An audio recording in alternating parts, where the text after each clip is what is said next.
दूरदर्शन शिमला देख रहे सभी दर्शकों का कार्यक्रम योग और जीवन में बहुत बहुत स्वागत है। दर्शकों, आज हम आपके लिए जो विषय लाए हैं वो है आधुनिक समय में योग की उपयोगिता, और उसके लिए जिन विशेषज्ञ की आज हम आपसे मुलाकात कराने जा रहे हैं, चलिए उनका स्वागत करते हैं। तो कार्यक्रम में डॉक्टर रीटा भल्ला, आपका बहुत बहुत स्वागत है। धन्यवाद। और साथ में हमारे साथ हैं डेमोन्स्ट्रेटर दलीप सिंह जी। तो डॉक्टर साहब, सबसे पहले मैं आपसे ये आग्रह करूंगी कि योग का जो वास्तविक अर्थ है, संक्षिप्त में आप दर्शकों को उसके बारे में कुछ बताइए। जैसा कि हम जानते हैं कि इसके शब्द से ही मालूम हो जाता है कि योग का अर्थ है जोड़ना। जी। तो जैसे हम गणित में भी जोड़ करते हैं तो योग लिखा जाता है, पर यहाँ जब योग का अर्थ है तो वहाँ शरीर, मन और आत्मा जब तीनों का मिलन होता है तो वास्तविक रूप में उसे ही योग कहते हैं। जी। डॉक्टर साहब, जैसे योग पद्धति उन बहुत सारी चीज़ों में से एक है जो भारत भूमि ने विश्व को दी है।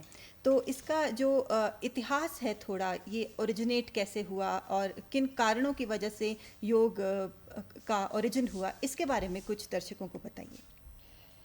कारण तो कहना बहुत मुश्किल है कि किन कारणों से हुआ। इतना कह सकते हैं कि जब संसार की उत्पत्ति हुई जी, उसके साथ ही योग की उत्पत्ति भी हुई। जी, क्योंकि जब संसार की उत्पत्ति हुई तो उसके साथ जो जो चीज़ें संसार में बनी उनको ठीक रखना भी जी, एक कार्य था। जी। और उसके लिए शायद योग को प्रचलित किया गया।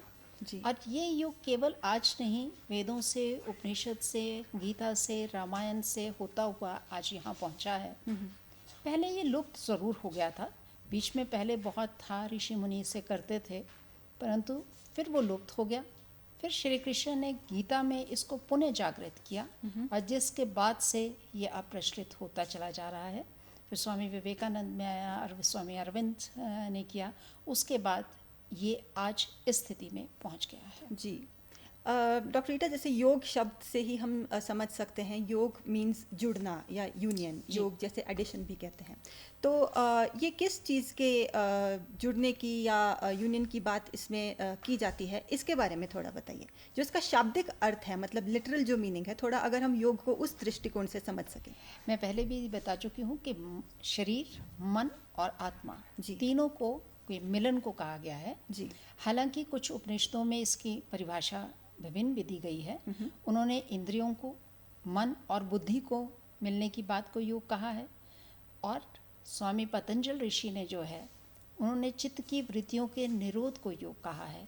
इसलिए भिन्न भिन्न इसकी परिभाषाएं दी गई हैं, परंतु अगर वास्तविक में देखें तो अर्थ सबका एक ही मिलता है। जी। केवल किसी ने मन की बात की, किसी ने बुद्धि की बात की, किसी ने इंद्रियों की बात की, अर्थात अपने शरीर के मन, वचन, कर्म जो हैं हमारे, उनके ऊपर अपने आप को जोड़ते हुए, कंट्रोल करते हुए जब हम इन चीज़ों को करते हैं तो योग तक पहुँच जाते हैं। जी। डॉक्टर साहब, जैसे रोज़मर्रा की ज़िंदगी की यदि हम बात करें, डे टू डे लाइफ्स, आजकल पीपल आर वेरी बिजी, बहुत व्यस्त हैं लोग, समय का भी अभाव है, और जीवन शैली कुछ ऐसी बन चुकी है जहाँ एकाकी जीवन हो गया है, ज़्यादा एसोसिएशन भी नहीं है, तो बड़े प्रोफेशनल लेवल पे है, मतलब मन खोलकर शायद ही कोई एक दूसरे के साथ एसोसिएट कर पाता है। तो योग की इस परिदृश्य में क्या उपयोगिता हो सकती है कि लोगों को इमोशनली और जो है उनके जीवन में योग एक बैलेंस ला सके। योग जैसे आप कह रही हैं तो इमोशनल भी टच उसके अंदर रहता है। जी। अब लोग, जैसे आपने कहा कि आजकल लोग जो है वो अलग अलग रहना पसंद करते हैं या उनकी शैली चेंज हो गई है। मजबूरी भी है। कुछ मजबूरियां भी हैं, इसको कह सकते हैं हम, और कुछ जो है हम खुद मजबूरियां पैदा कर लेते हैं। अब जॉइंट, संयुक्त परिवार में रहना कोई मजबूरी नहीं है, पर हमने उसको अपनी मजबूरी बना लिया। तो इसलिए जब हम वहाँ से अलग हो जाते हैं तो हम एक तरह से आइसोलेटेड हो जाते हैं, अलग थलग पड़ जाते हैं। जी। और उसके लिए हालांकि बच्चों को ग्रो करने के लिए, उनकी ग्रूमिंग करने के लिए जो है, अगर सारी फैमिली इकट्ठी होती है तो शायद बच्चा अच्छी तरह से अपने आप को खड़ा कर सकता है। बिल्कुल। या उनको आप इस तरह की चीज़ें बता सकते हैं। शायद आपको याद होगा कि आपकी नानी दादी जो है वो आपको कुछ कहानियाँ सुनाती थी जो गीता से, भगवत गीता से या रामायण से रहती थी, या कुछ साधु संतों की रहती थी। तो उस तरह के विचार मन में बच्चे के पैदा हो जाते थे। और आज भी वो हमें सस्टेन करती हैं किसी ना किसी तरह से, जो वो बीज बो दिया गया था ना, वो जी। आज भी हमारे मन में कहीं ना कहीं एक एक आकृति लिए हुए है। बिल्कुल बिल्कुल, वो बचपन की जो आकृति हमारे अंदर बैठ जाती है वो हमेशा चलती है। जी। तो योग में हम कह सकते हैं कि योग जो है वो जब मिलने की बात करता है या संयुक्त की बात करता है, तो उसमें हमें अपने परिवार को साथ लेके, समाज को साथ लेकर के अगर हम चलते हैं, जी। अपने संस्कारों को साथ लेकर के चलते हैं, अपने विचारों को शुद्ध करके चलते हैं, अपने नेगेटिव थॉट्स को सकारात्मक बना करके चलते हैं, तो शायद हम योग के किसी स्थान तक या योग के किसी भाग तक पहुंच सकते हैं। जी। अच्छा डॉक्टर रीटा, जैसे योग ज़्यादातर लोग योग को आसनों से एसोसिएट करते हैं। जी। तो ये ज़रूरी भी है क्योंकि आसन हमारे शरीर पर एक इमीडिएट इफ़ेक्ट डालते हैं, जो पोजीशंस होती हैं बॉडी की। तो मैं चाहूँगी कुछ सिंपल जो योग के आसन हैं वो आप दर्शकों को उनसे इंट्रोड्यूस कीजिए। देखिए, आपने पहले प्रश्न किया कि लोग आसनों को योग समझते हैं, जी। जबकि ऐसा नहीं है कि केवल आसन ही योग है। जी। आसन, प्राणायाम, जी। मुद्राएं, जी। षटकर्म, जी। ये सभी मिलकर के, ध्यान, समाधि, ये सब मिलकर के जाकर के योग बनता है। जी। पर लोग आसन तक ही बोलते हैं, तो इसलिए यहाँ पे हम केवल आसन नहीं, कुछ प्राणायाम भी दिखाना चाहेंगे, कुछ मुद्राएं भी दिखाना चाहेंगे, षटकर्म यहाँ संभव नहीं हो पाएंगे, तो इन 3 चीज़ों को तो ज़रूर बताना चाहेंगे। जी। तो हम सबसे पहले उन आसनों को लेते हैं जो आसन शरीर को स्वस्थ रखने के लिए, शरीर को लचीला बनाने के लिए, और हमारे कुछ ऑर्गन्स जो हैं जैसे डाइजेस्टिव सिस्टम है उसको ठीक करने के लिए, जी। या भूख नहीं लगती उसको ठीक करने के लिए, माइग्रेन रहता है माइग्रेन को ठीक करने के लिए, डिजीज़ के लिए जी। जो है उनके साथ जुड़ा रहता है। जी। तो हम कुछ आसन आपको अभी दिखाने जा रहे हैं। जी। तो मिस्टर दिलीप जो है वो आपको आसन करके दिखाएंगे। जी। सबसे पहले हम पश्चिमो उत्तान आसन दिखाएंगे। जी।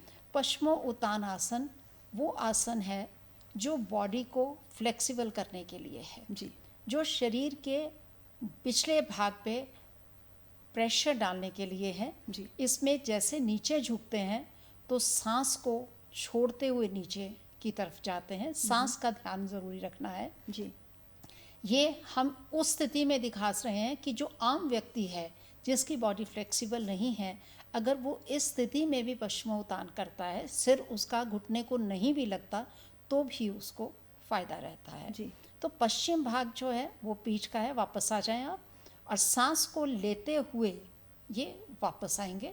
और ये पश्चिमोत्तान आसन में जितने पेट के साथ रिलेटेड डिजीज़ हैं या जितने भी ऑर्गन्स हैं वो वहाँ वर्कआउट करते हैं। जी। तो जब हम आगे झुकने वाले आसन करते हैं तो उसके साथ ही हम बैक बेंडिंग के पीछे जाने वाला आसन भी करते हैं। तो हम यहाँ पे आपको उष्ठ आसन दिखाएंगे।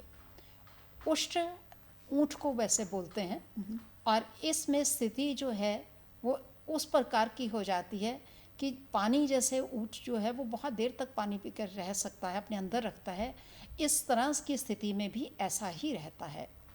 इसमें घुटने के बल बैठ करके जब इन्होंने अपने शरीर को ऊपर की तरफ उठाया तो जो फ्रंट बेंडिंग थी उसकी वही पोजीशन बैक बेंडिंग में चली गई, और गला पीछे की तरफ आया, और सांस को लेते हुए वापस आएंगे, वापस आए आप, और इसमें गले के ऊपर भी जोर पड़ रहा है जिससे थायराइड और पैराथायराइड दोनों ही ग्लैंड्स एक्टिवेट रहते हैं। जो थायराइड की प्रॉब्लम बहुत लोगों को आजकल हो रही है तो वो भी इससे ठीक रहती है। जी। अब हम करेंगे हल आसन। हल आसन में शरीर की स्थिति हल जैसी बनती है, तो जैसे हल की स्थिति रहती है, इसीलिए जितने भी आसन हैं उन सभी के नाम जो है वो उनकी आकृति के अनुसार हैं। इसमें सांस को इन्होंने भरा पहले, फिर अब सांस को छोड़ते हुए धीरे धीरे अपने पैरों को पीछे की तरफ लेकर के आए। आप देखेंगे कि इसमें गर्दन बिल्कुल इनके चेस्ट के ऊपर आ गई है, जिससे कि एक तरह से इनका बंद भी लग गया है, जिसे जालंधर बंद कहते हैं। और अब सांस को छोड़ते हुए गए थे और वापस आते हुए सांस को लेते हुए वापस आएंगे। वापस आए आप, धीरे धीरे ये सांस को लेते हुए पीठ को धीरे धीरे ज़मीन के ऊपर रखते हुए अपनी स्थिति को पूर्व स्थिति में लेकर के आएंगे।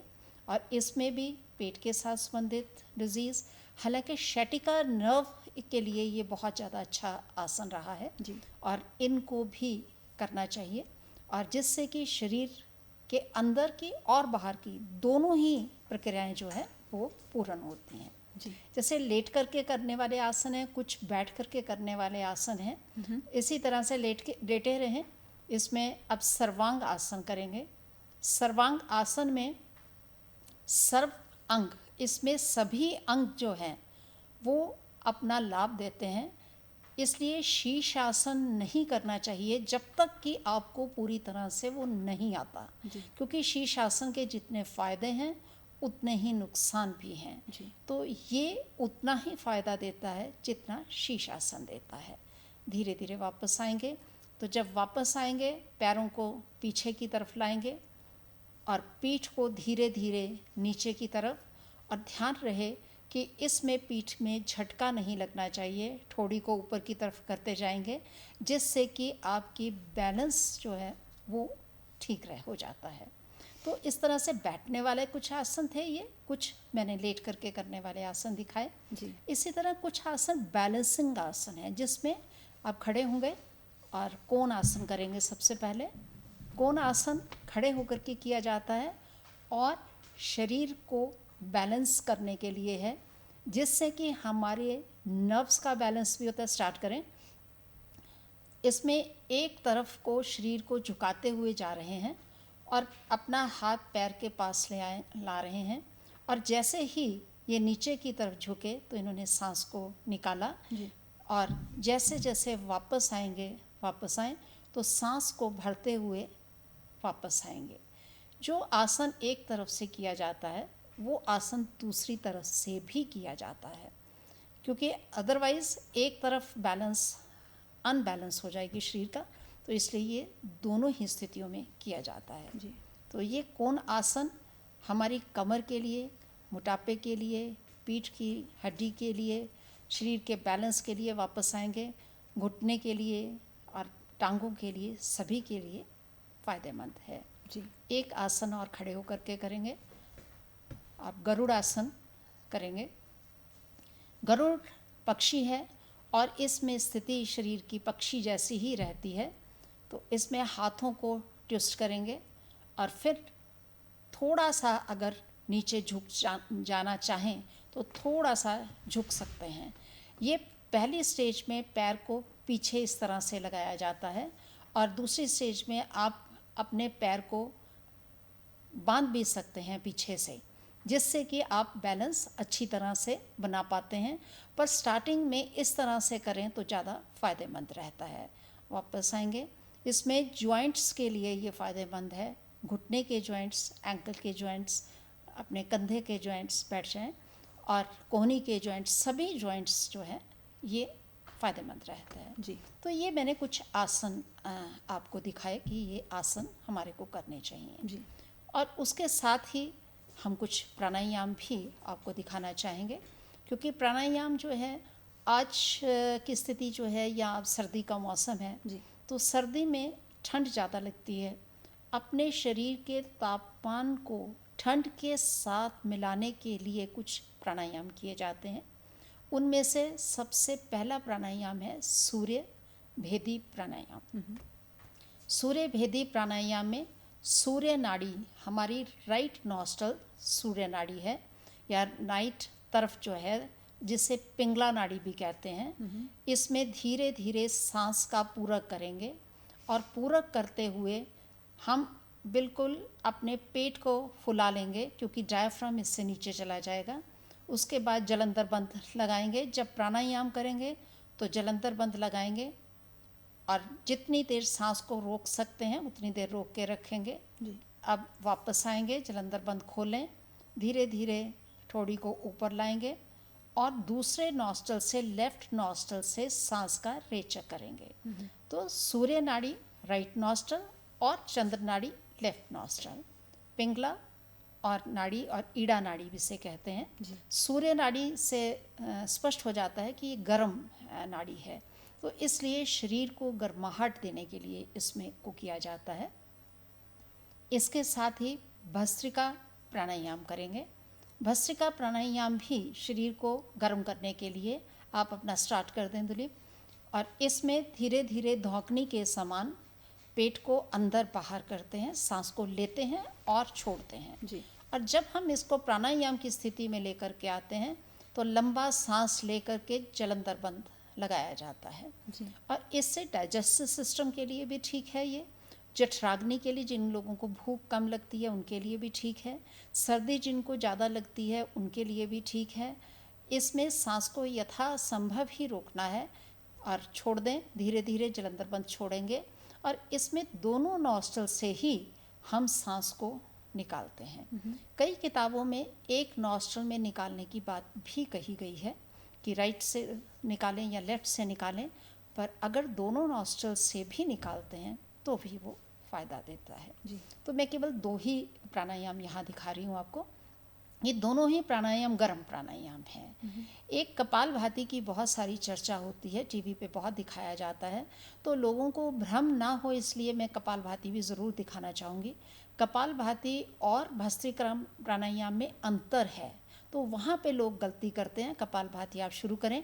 कपालभाति में केवल सांस का रेचक करना है, पूर्व ऑटोमेटिकली होता है जी। और भस्त्रिका में पूरक व रेचक दोनों होते हैं। और भस्त्रिका प्राणायाम में कुंभक लगता है और कपालभाति में कुंभक नहीं लगता है। छोड़ दें। तो ये कपालभाति क्रिया थी और कुछ मुद्राएं हैं जो योग के साथ जुड़ी हुई हैं, तो उसमें से हम सबसे पहले दिखाएंगे महामुद्रा। बहुत सारी मुद्राएं हैं जिसमें घेरन संहिता बहुत किताब मांगी गई है जो योग के साथ रिलेटेड है, उसमें 25 मुद्राओं की बात कही गई है। हठयोग प्रदीपिका में 10 मुद्राओं की बात कही गई है, परंतु यहाँ हम कुछ ही मुद्राएं दिखा रहे हैं।